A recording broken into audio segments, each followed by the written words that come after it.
Hi, welcome to the art department. I'm getting ready to do a piece for my brother. I don't know how many of you use magnifying glasses, and I don't think it's just because I'm getting old, but I use all different types for different pieces to verify artwork or to just be able to read small print on medicine bottles at this point in my life.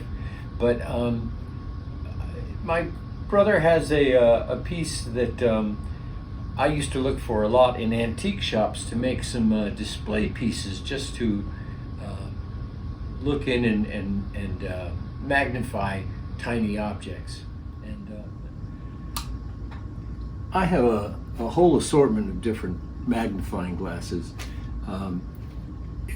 Why? Mostly because I'm an avid collector of things, and some might say hoarder, but I'm a little neater than most hoarders.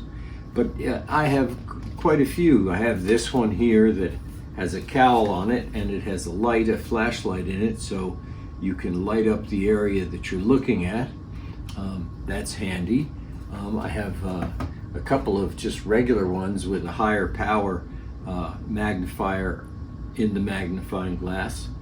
I have these jeweler's loops for really great magnification if I'm looking at something small and want to examine whether or not, if it's a print or whether it's an actual ink drawing of some sort. I have several of those that I carry in my pockets at times. I have another jeweler's loop, several others. These ones here are for working mostly on flat surfaces where you can see the proportions of something, and you can look through that and see the magnification really greatly, as you see in some of the photographs that I've taken. Some of them, this one has a magnifier, and this is getting closer to what it is that I'm going to be doing, but what you do is you open it up and you can put something inside there, like a seashell or something like that, close it up, and you have a little specimen case, and you can look at it very closely through this little magnifier on the top. This is a Leica lens. It's a precision ground glass, so for magnifying, and you can just set it on top of something that you want to see, and it will enlarge certain areas. All of these. This loop here is very good because what it does is it allows the light to go through it. So when you're magnifying something, you don't have to worry about, whereas this one, you get up close and it might block the light. But what we're going to do today, and what my intention is with this video, is to show you how I make magnifiers for displaying things like collections. For instance, this one here has a wooden base and a magnifier, similar to the Leica one. The Leica one is square, but if you put this down on something, it will automatically magnify it. But what I've got inside this one, in this area, are tiny, tiny little seashells.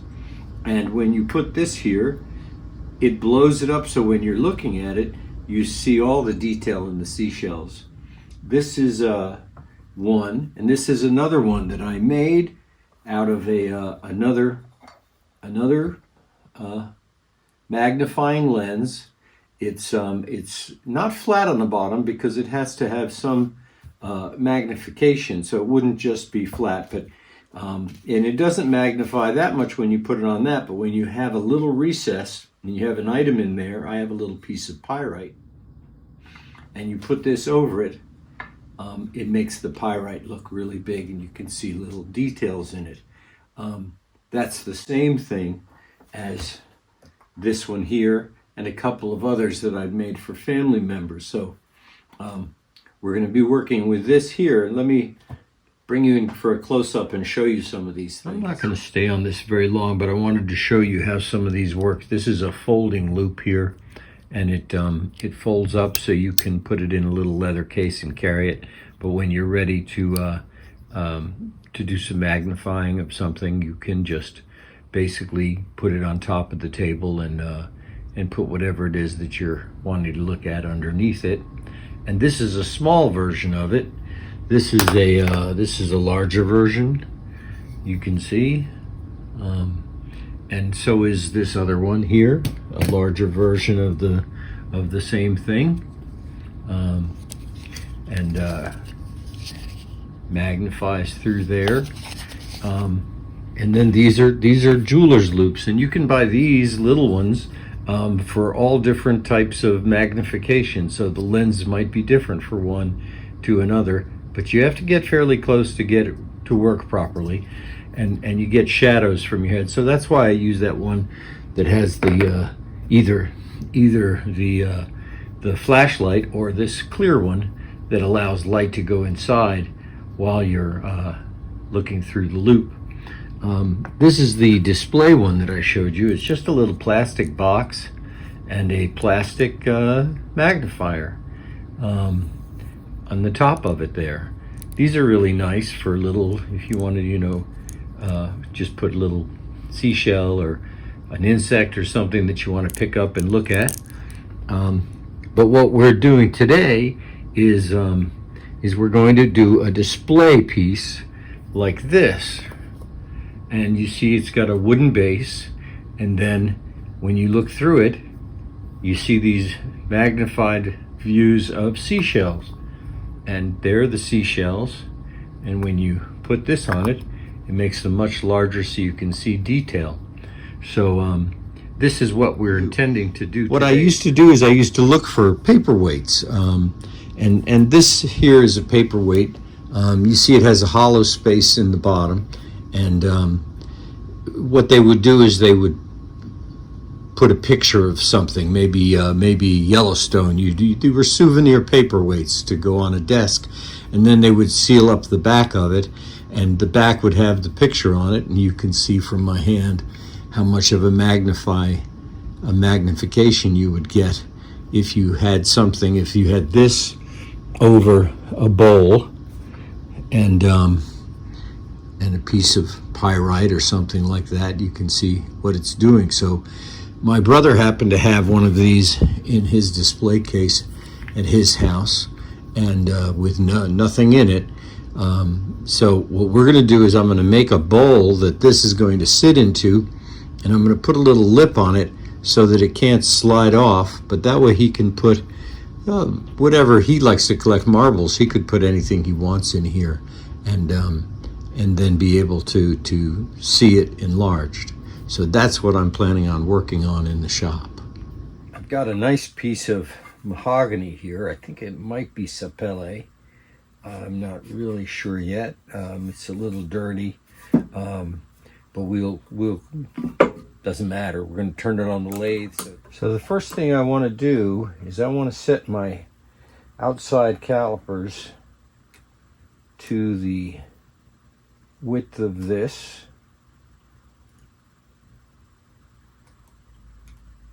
And what that's going to tell me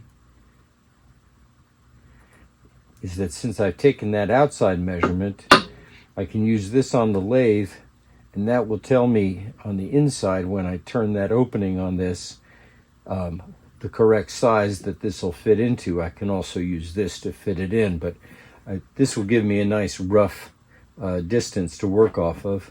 And so we take a compass and we'll get this blank cut out. So I've set my compass to the edge here and the edge here, and I've run it in a little bit from the end of the board, because if there's any checking or anything here, I want to avoid that. So I have a little bit of a loss at the edge of the board, but that won't hurt me. And I've got a nice point in the center, so I know when I'm mounting this to the plate, to my face plate, I'll be centered on it. And what I'll do is I'll take a dimension from the faceplate and I'll draw another circle, so when I put it on here and I screw it to this, I'll be centered on the board. And this will, I can tell, is already going to give me a nice enough distance here and here for this to sit in.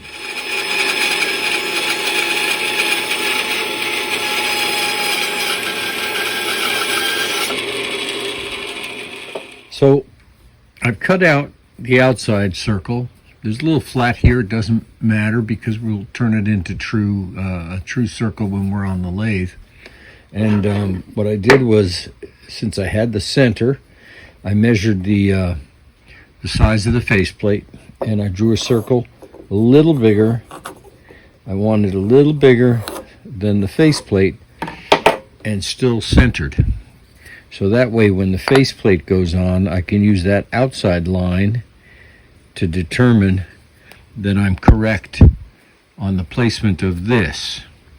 And that's important because I don't want to be off center, then I'll lose a lot of wood out here. So I want to get it as close to center. And now I'm ready to put in my little screws.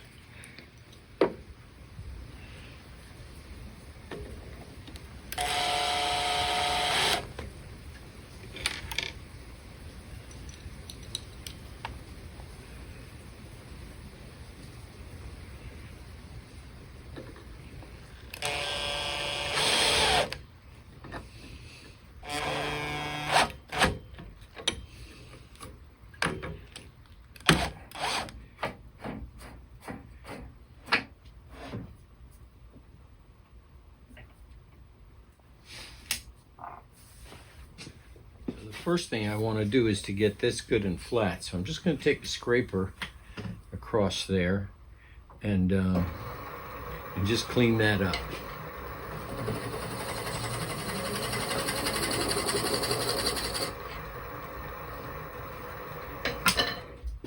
Now I can see where my center is, and I want to come up just a hair because I want the top of the scraper to be right at center.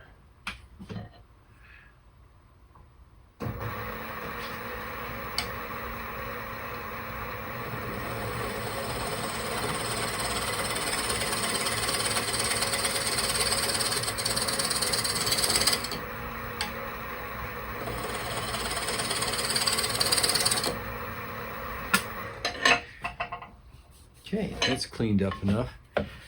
Now what I want to do is to put a mark on this for where that chuck is going to go in and grab. So this is set to half the distance of the chuck.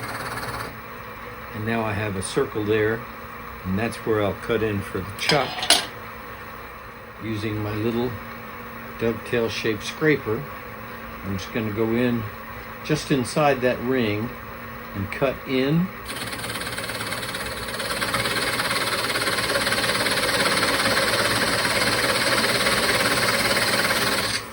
And now that I'm in, I'm going to bring this shape back in here so I create a dovetail inside there.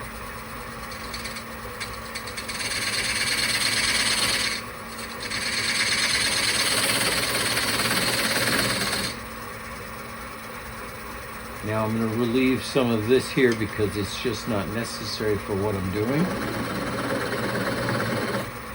Just give it a little decorative shape. Relieve that. And now let's check to make sure that that chuck will grab on there. And so all I want it to be is just a little larger than this opening. That's fine. Now that'll spread to that when I'm ready to do that. So now I'm going to create a foot here. And so the foot will just extend around this outside portion here. And I want to make sure that it's good and flat. I can come right across there and clean up the foot and make sure it's nice and flat going across there. We can turn up the speed now.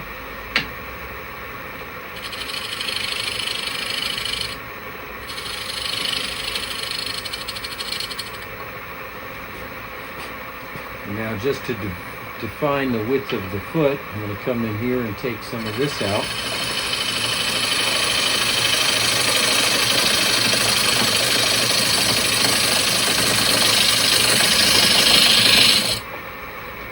Here's my foot.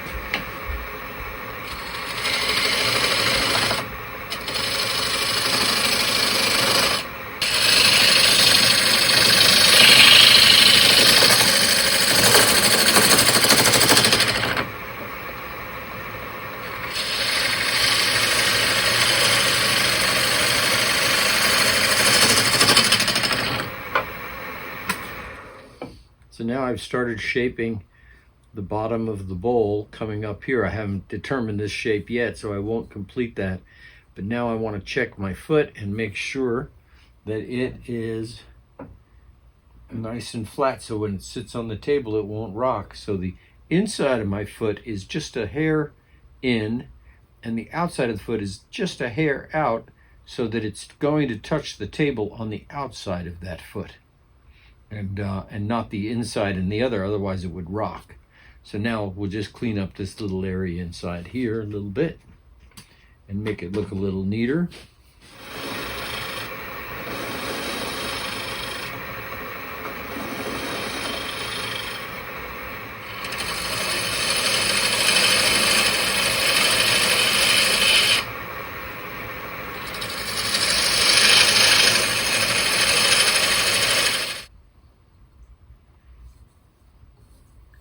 I think I like this second band in here, so I'm going to leave it so it's going to be a ring, and then it'll go out again. So I'm just going to clean up that portion going out.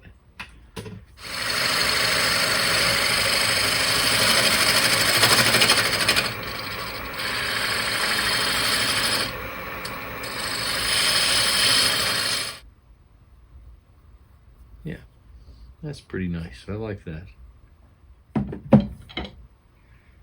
I want to shape this outside, so we have to decide what we want with that. So let's turn her about a little bit, and we'll go work our way back this way.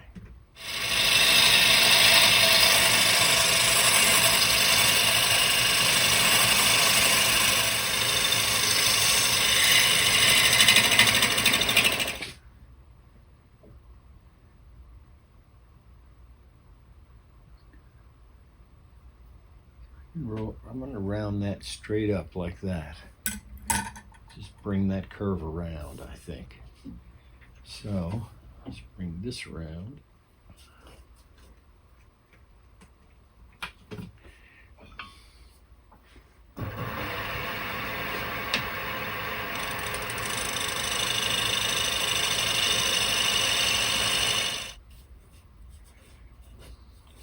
Very close, still have a little flat there. We need to just round that up and around.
good.